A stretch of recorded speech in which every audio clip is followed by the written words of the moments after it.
All right, I'm Vince White. I'm an employment attorney, and I don't usually have to talk about politics. And I'm not actually talking about politics here, but we have to ask, for the sake of the employees, what the election that just took place may have meant for all the layoffs pending nationwide, but also, in, more importantly, New York City, because as we know, New York City and New York State are essentially insolvent now, and to the tune of many billions of dollars. So it appears that I believe his title would be President-elect Biden has won the election.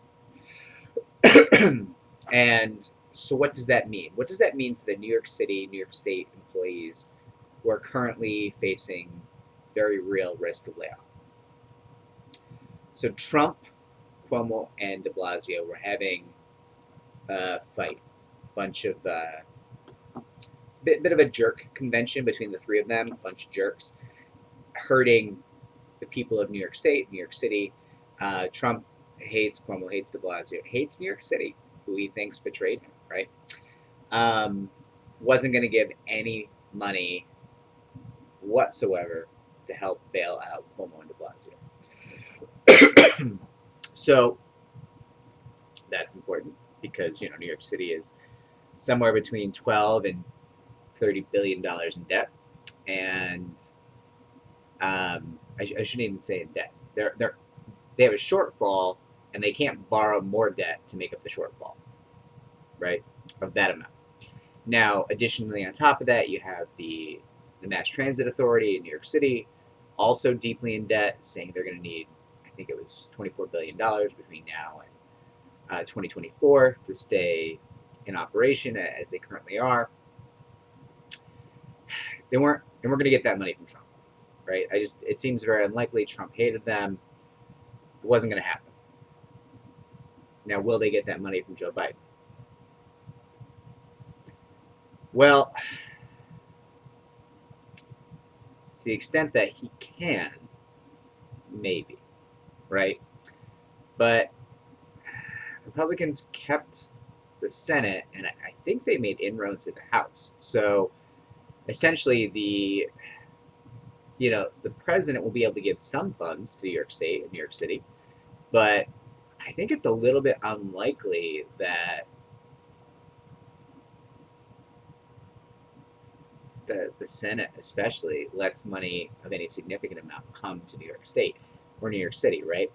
That'd be quite a deal. Can't imagine what good old Chuck Schumer, the politician, like if you were to define politician like that kind of politician, it's kind of what Chuck is to me.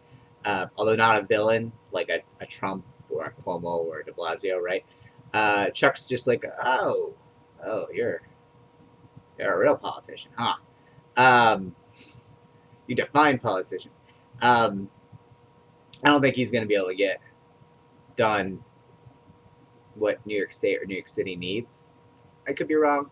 I hope I'm wrong because I don't want the municipal workers and the state workers to get laid off. Right? I mean that's scary. It's their livelihoods. It's terrifying, and it's not their fault. This is mismanagement that led them to this, not the failings of the workers or just society as a whole changing or something like that. Um, so basically, what I'm telling you is the entire point of this video is we still don't know. Still very much up in the air. Biden winning may have been helpful. The Republicans holding on to seats in the Senate, probably not all that helpful for New York State. And I know some of you are going to be like, oh, why does New York State need the feds to pay for them?